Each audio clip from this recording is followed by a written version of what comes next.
Sweat Equity Podcast and streaming show, pragmatic entrepreneurial advice and dick jokes coming to you, hosted by me, Law Smith, and co-host Eric Reggie. Hashtag Sweat Equity, hashtag 69B2B, help those other businesses that help you out, hashtag Girthy ROI. We're on iTunes, Apple Podcasts, Spotify, Laughable, YouTube, Facebook, Vimeo. I'm only going to do one headlining sponsor. If you want the other sponsors like Roan, Grasshopper, FreshBooks, Warby Parker, you can go to sweatequitypod.com. But today's episode is brought to you by ExpressVPN. Try expressvpn.com/sweat. Get 3 months free off an annual subscription. This is better than a Tor browser. This is better to protect your anonymity and be anonymous online. ExpressVPN, try expressvpn.com/sweat. Get you 3 months off an annual plan. Holler if you hear me, if you want the hookup, and you can pick any country your IP address is routed to.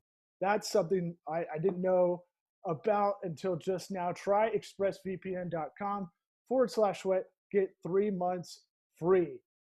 Boom! Let's get this podcast started. Howdy doddy! What about my sweat equity? Sweat equity. Sweat equity. My sweat equity. My sweat equity.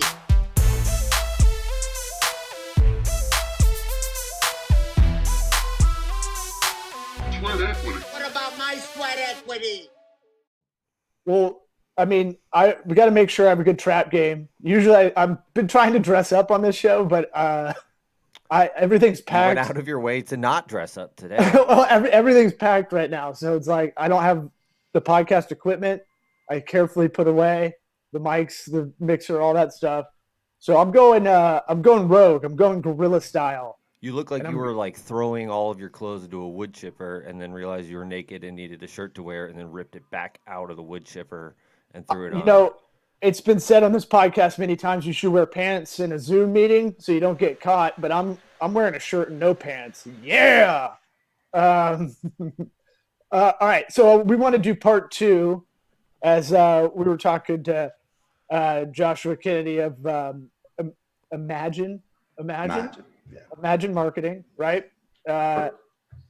You can do your own plugs because, again, I don't have notes. I don't have anything. I stole this computer to do this podcast episode while everything's packed up. But we wanted to do a part 2. I think this will be a good, little subplot storyline if we have the people that listen consistently to your progress. So tell us, I guess, where you were last time, and we'll go from there. So as soon as we got off the last podcast episode. Yeah, so pretty much last time we had just done a lot of software evaluation. So we were looking at the different, to kind of support the company, and we had decided on the software, and we were using the software and trialing. And we had I believe 1 or 2 clients at the time. And this past month has been really good in terms of just getting our hands dirty as far as doing a lot of the services and the client work and stuff like that, which has been good. We've added a couple clients. And, it's been good in terms of we have seen there's some unforeseen challenges have come up as far as, the software and things that I just wasn't anticipating that have caused us to have to, pivot a little bit and change, be a little bit flexible. But yeah, I mean, just we've definitely grown a lot. We've definitely grown, but it's a lot more client based now than it was the last time I spoke to you. And you have a nose stud. I do have a nose. Yes. You got that done in the last month, right? Yeah. Business must be good. It was in last time. Yeah, it was in last time. I feel like I did add. I was in a tattoo shop and got clients that way. So whatever you can do. You've got one close to being the neck that makes it very scary. When you see it, you can still cover it up with the collar. Right. If it was a half an inch higher, it would be a much different conversation for sure. I heard that's a big demarcation line for tattoos. Once you get above the collar, that means you definitely killed someone. You get any more clients, you're going to start to look really, really scary. Absolutely. I'll be your client, get a teardrop on your eye, that sort of thing, dude. That's not a good precedent to set. Absolutely. I'll have to stop putting marks on my body when I get new clients. I'll have to get jewelry or something. We'll do maybe a watch. We'll do a watch. You're doing the business version of Memento. You just add something to your body every time you get a client. Yeah, just figuring out what is my business identity, right? Like I've got a tattoo here. When you get to that Prince Albert piercing, we know you're crushing it. That means you've run out of things to do. But I just thought of that. Don't Google image Prince Albert ever, by the way. Especially crushing it, Prince Albert, the way you put it. Don't crush it. Or sounding, if you've ever heard of that. That's where they stick. No.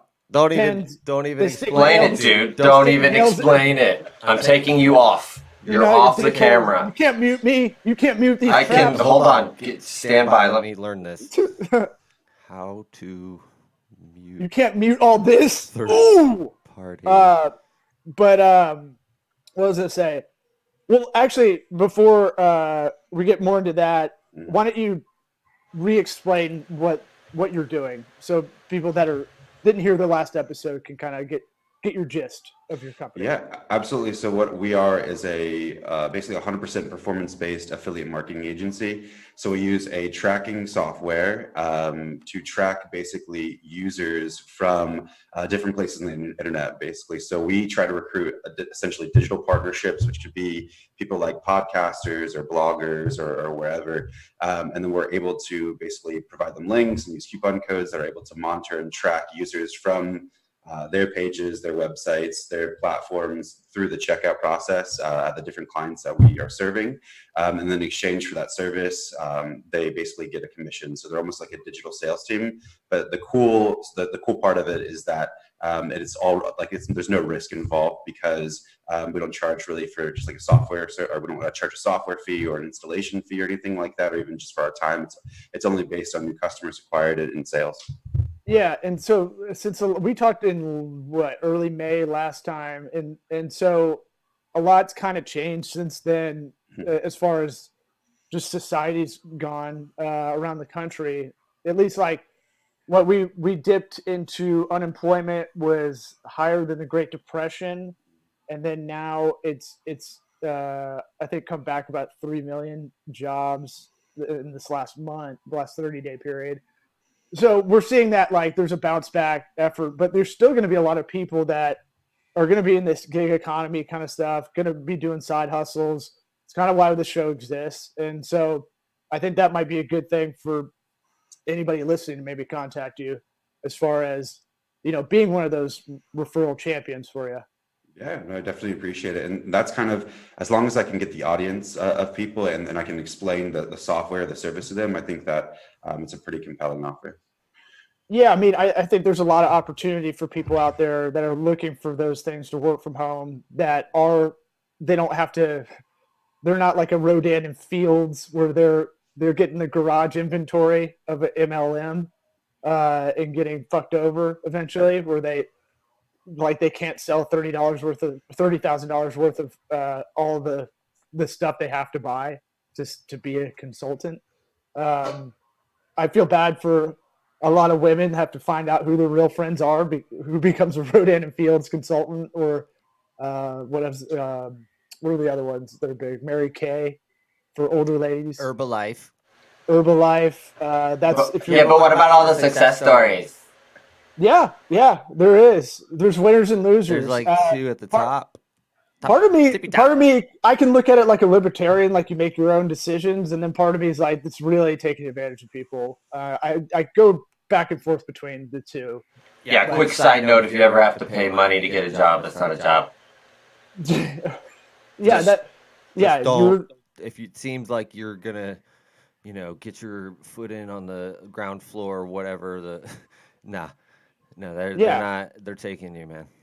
Yeah. And you just need to recruit people under you, and they tell two people. You're like, then I would be a recruiter. So yeah, it's one of those things where I think it will be interesting to see your plight, and I definitely want to try to have you on continually just to see where you're at as a litmus test, because I think that's an interesting thing that you're willing to do on the podcast. But also, it's every entrepreneur is going to mess up. So I think like I think that part of like, you're not going to have everything set in stone from the get-go, but at least showing people that, hey, I'm figuring out problems as I go. I think that's a valuable trait to show everybody, you know? Absolutely. So last time we talked, you know, we kind of talked about broad strokes, I would say, kind of beginner, like strategy stuff, branding. What have you been able to kind of knock out? Have you gone in the forest and done shrooms and found yourself as a company? Yeah, well, it's kind of interesting. Is the last time is we'd focused basically on trying to portray the brand identity, the brand message really clearly, kind of on the the first impression of the website. But then as far as defining who our target client is kind of more that's emerged more since the last time we spoke to you. So I think initially when you start businesses and you want clients, you're so hungry for clients that you don't really have a vetting process, or you don't have a start specific getting client. tattoos and all that Yeah. stuff for 'em. That's a good selling point. Absolutely, I'll yeah. get a tattoo to sign you. That's how committed I am. Yeah, absolutely. Clients for life. Yeah, for sure. Whether you like it or not. And so then kind of an ideal client has emerged for us, which is sort of a Shopify e-commerce store. And we generally like to partner with brands that are sort of like sustainably minded. So we've got a few. We've got like this eco-friendly candle manufacturer. We've got people that are making jewelry out of regenerated materials. So what it allows us to do, though, is not only define our clients, but also access the groups where these people are, communities where these people are hanging out, which has been a good way to recruit people. So I'll give a couple of steps to helping define target audiences. A lot of people don't. You're right. You get started, and you just have to you got to start bringing in income, no matter what. And you go, I'll figure this out as I go. And that's a lot. Look, that's a lot of entrepreneurship. That's a lot of doing your own thing without like a crazy amount of resources or cash influx from the get go. So a lot of it will be like, I'll just start with this client, knowing that it sounds like you got what you want. But one thing that is a good thing to ask yourself is, what is my dream client? And in a weird way, you'll figure out. But if you want to kind of do more of a specific filtering, and it's tough because all businesses are different. What are the industries they're in? Like what's the bigger categorized industry? And then what are the sectors under that usually? For instance, I do a lot of business development for manufacturers. Underneath that, any kind of computer manufacturers, any kind of aerospace manufacturers is really our sweet spot. So like that's a subsector of larger one, right? And then look for how many employees, how big they are. For your stuff, it's going to be more about how long have they been around, what's the revenue they've brought in so far. A lot of what we're really doing is assessing risk, right? Because in a professional services business, what you're trying to do is figure out the risk mitigation of that, right? If you're going to put a lot of effort, the way your stuff set up is it might be more of a time thing where you're setting up with them, instead of like a labor, like we were agency doing the actual services is that time block. That's the labor cost. That's what they're paying for. For you, your time is going to be relative to how much revenue is coming in because it's a commission-based kind of hub and spoke model, right? So what you're trying to do on your side is assess risk and what you can do to kind of nudge them forward, right? Yeah, no, I always look at like, what are the six pieces of criteria I'm looking for in that target audience, right? And we look for people in the growth phase, and they have marketing stuff, but they know they need more help, and they're not doing it. And so it's that thing where we need to come in. We know we're coming in for a year, maybe 3, helping them out, but it's not going to be forever. And so that's like our sweet spot: B2B, SMB, business to business, small to medium business. So for you, your criteria might be Shopify, someone who's been doing it maybe, or an Etsy store, or someone who's got an e-commerce, a bit of a structure, already. And then kind of, you tell me, I don't know if you have that criteria set up. Yeah, no, basically what the thing is for us is the Shopify store just makes it for the easiest integration with the software that we use because they already have an app. So it's like 5 minutes or less so we can get you up and running. And then Shopify is just one of the most popular e-commerce platforms out there, so it makes sense. Yeah. But the other thing, as far as like, it's just really proof of sales, right? So it's like, just like kind of an evaluation of your website and just make sure that we don't want to, people, there are a lot of new Shopify stores and new businesses that are registered all the time, but we don't want to take a business or walk a business from 0 to 1. We want to take them from 10, 20, 30, 40, $50,000 in revenue to wherever, so that's kind of our boundary, if you will, as a company. Yeah. You don't want to take them from incubation stage or ideation stage. Here's what we're trying to do I make homemade jewelry. There's a lot of moms that do that kind of business online.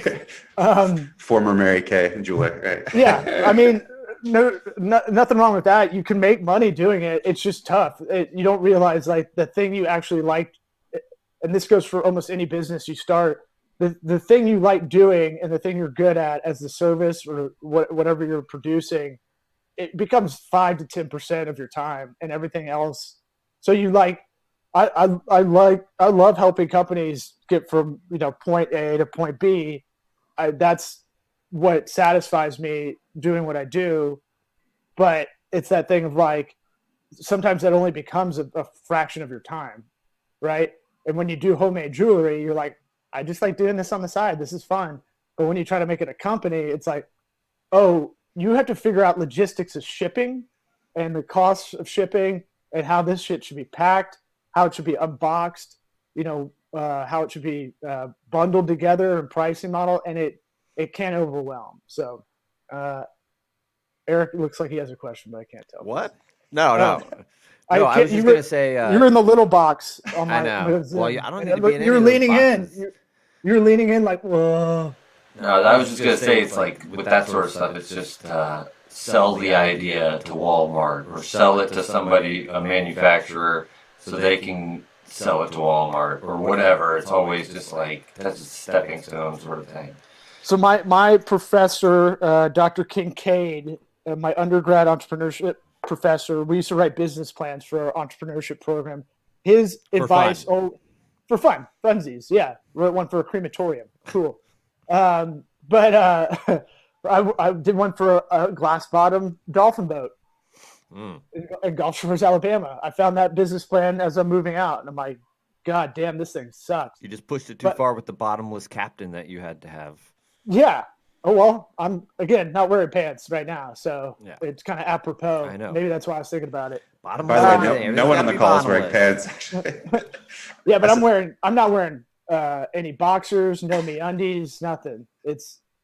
I'm wearing one eye patch over one ball because I hit it on something, and it's serving as a sling. But that's just one. I don't really count that as clothing. That's fun. That's what you do when you get crazy by yourself. I enjoyed that visual. Thank you. Yeah, but he was always like, your second slide should be your exit strategy, and that sounds counterintuitive because a lot of business plans you're trying to get funding or whatever, but it's just what Eric said. It's like every business has an exit, and if you don't have really multiple options of what you want to do as far as an exit plan, it's going to be tough. But that's just something I wanted to throw in there. What else have you realized for your company in the last 30 plus days? Yeah, one of the things is that I guess so. A lot of it kind of breaks up into a couple different parts. So we're basically trying to get referral traffic from different digital partners, right? So a lot of the referral traffic online comes from these big publishers, like Hearst magazines and all that. So like Men's Health, Women's Health, Cosmopolitan, all these things. And I thought that I would be able to use some of those relationships in the software that we're using currently to just get them kind of on the platform. But a lot of those people have their preferred methods of working. So it's like having to adapt to how these companies already work, right? And trying to work with the software that they're using, getting alternative setups with my client sites and stuff like that. So it's not as direct or as easy. I think that was a challenge that came up for us. But And then also not only it's being able to work around that. So knowing that, and maybe knowing that I'm not going to be able to access basically the top 10 blue links on a particular search for a product, because most of those are occupied by the major media companies, is trying to find, I guess, the smaller alternative sort of partners and stuff like that. Has been the long tail partners, if you will, is something that I've been trying to focus on. So what you would call the alt scene, if people that aren't already with a conglomerate system. Yes, so, absolutely. So have you kind of brainstormed a strategy how to kind of go about that, or is that kind of just a new issue you figured that's going on? Yeah, all those basically the conglomerate, if you will, right? So they all work with this. Most of them work with either the huge affiliate networks, which I mentioned in the last show, or they work with this company called Skimlink. So one of the ways to do it is I'm actually going to sign up as the sort of like as the manager for each individual client that I have on this network, right? So not run it as my company. So that's been kind of one of the ways I've been able to get around it, and then just not use like website pages or content pages as referral sources. So trying to find other platforms, other mediums where I can get referrals other than just the whatever you type in online and the web page that comes up to try to answer your question. Can I pitch an idea, maybe? Yeah, absolutely. I think Bottomless web services. A lot of fans only, or only fans. I don't know why I confuse those all the time, but you could do that. Yeah, like personally, or like it should be everybody doing Zoom calls, but just the cameras on the bottom. Bottom hustle. Yeah. Ooh, I like that. Or power from the bottom, whatever you want. I already did. It's all right. I already have the perfect name. Bottom hustle. Let's move on from that. Okay. Come on. That was a 10 out of 10 out of the gate. I know. I was trying to tell someone the other day. You do. And not a lot of people know how like a writer's room for jokes go, but you basically, I do this for brand naming or like some kind of campaign you're trying to do on a bigger scale for advertising purposes. I try to go, let's give it a name. But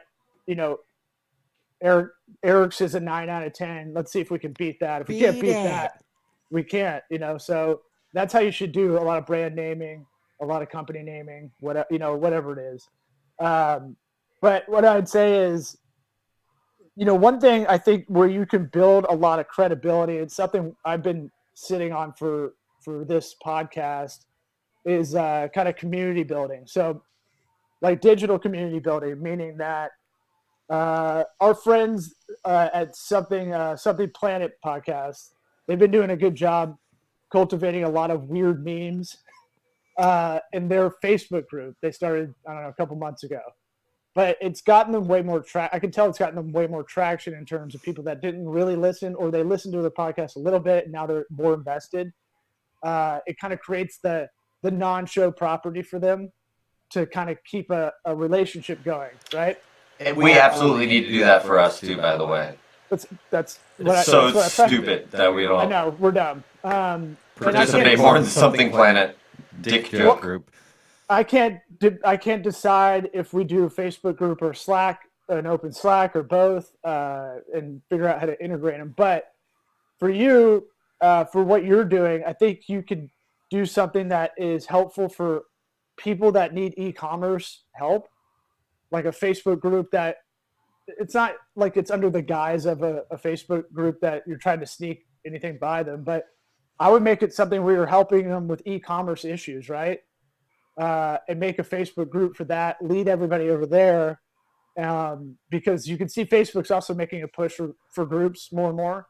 So there's also that you always have to look at the macro and micro view of everything online. But for you, making a group where you're just helping get a group going, a community of people that have e-commerce issues, that might be huge in terms of like, it's a slow game for sure, but you might learn a lot too.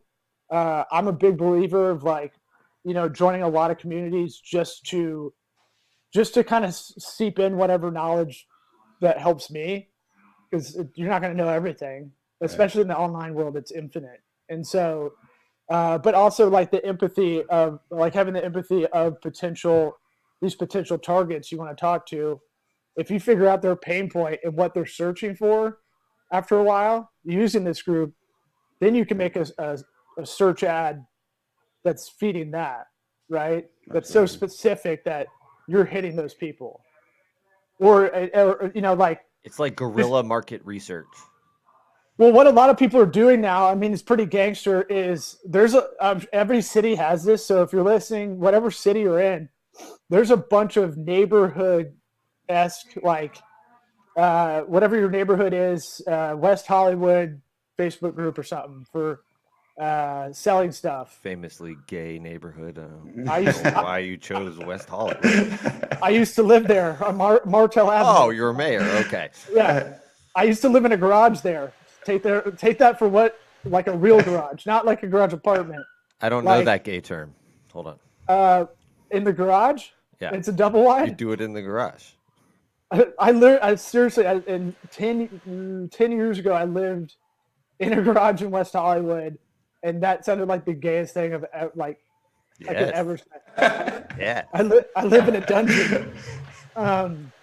But it was great. I had 3 women that lived in a house that were friends of mine, and then they were like, there's a garage that the owner of the place we're renting. Did they help you move in?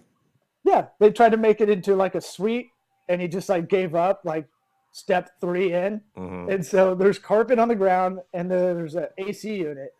And I was like, fuck it, I'll clean this fucker up, and I'll live in there. And it was kind of awesome. But I felt one of the girls picked the AC unit up and lifted it over her head and threw it out the window. Why would she do? Maureen wouldn't do that. Oh. No, it was actually awesome because the AC unit was better than the house. The only problem was if you had to take a shit. You had to take a shit, you had to go inside. What kind was it? I think it was a Ream. I don't like these Zoom interviews. I don't have my sound effects. You can have your sound effects. I don't know if my computer can handle it, honestly. Oh.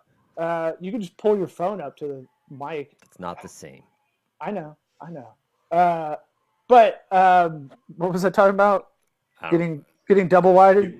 West Hollywood. Yeah, West Hollywood. Sweet. So the gangster move, a lot, the more guerrilla move I see a lot of the time now, and this has been going on for about 2 years, is Facebook groups.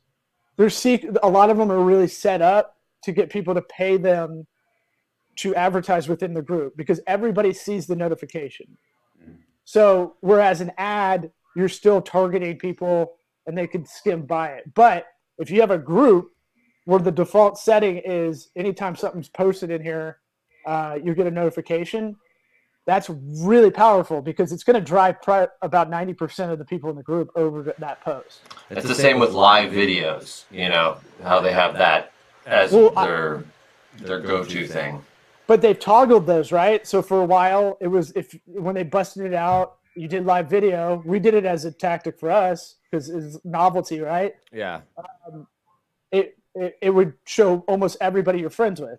Then they just stopped doing it completely. Then they came back to like notifying you sometimes and sometimes not. And then sometimes with brands that you don't really want to follow, right? Yeah. Well, Instagram has it.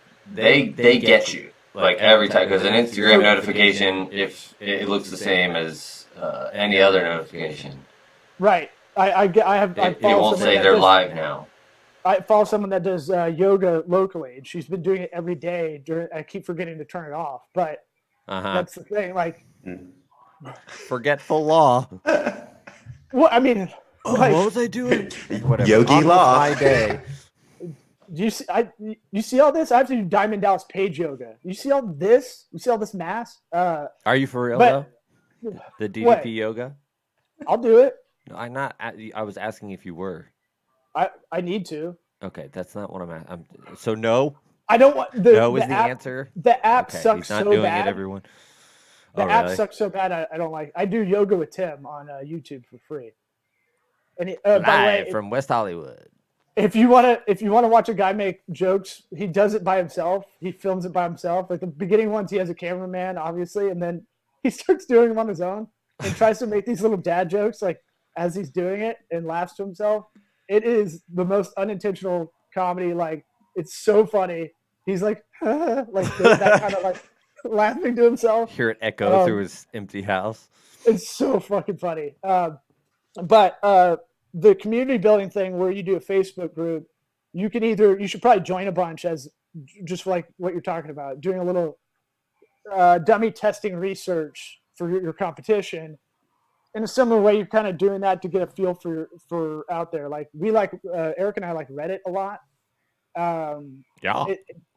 There's a lot of garbage on there, but if you want to start a riot, apparently that's where you find out where to go. Logistics. Or how to be peaceful during these times. It's all out there. I mean, it's not. You choose. You're cultivating your feed. There's some subreddits I like that help with work to understand a little bit more the online world sometimes. But I also like the ones that just kind of help curiosity, where it's like, here's a subreddit of shower thoughts, which is one of my favorites because it's just funny. But finding these like online communities, I think will help. But Facebook groups seem to be probably where people are going to go. If I'm someone that has an e-commerce store, I'm doing okay, and I need help, I'm going to probably not be like on the vanguard of digital marketing knowledge or digital knowledge in general. And so Facebook would probably be one of the first go-to things. And then if you really want to do it, the gangster thing that a lot of companies have been doing is they'll pay the administrator that made the group, and the person that made the group for the West Hollywood whatever swap and shop. They didn't make the group because they're a community builder. A lot of them made them to get people to pay them to advertise within the group. So you do a message to the administrator of a e-commerce kind of networking group or whatever problem-solving group, and then you can pay them like something cheap, pretty cheap, for relative to online ads. And you go, hey, I'll pay $40 to post something about like what you're doing, and that's pretty cost effective when it's all said and done. So, but again, you want to go infiltrate these groups like Fight Club, the beginning of Fight Club, and go to as many like AA meetings as you can, or whatever support groups as you can, to see which one's legit and which one's not. Yeah, absolutely. Well, and to kind of just add on to that is that one of our clients, one of our biggest clients so far, is a national basically candle maker distributor that we brought on, and it was through a Facebook group is where we met them. So I kind of already seen the power of this group so far already. Do they have the Donnell Rawlings Ashy Larry smell candle? I wish I could get the reference. They do not, but I don't either. I know Donnell Rawlings. From Chappelle Show? I watched a little bit of the Chappelle Show. I didn't. Oh, not damn. Enough. Okay. Not the dude. How old are you, dude? Sweat.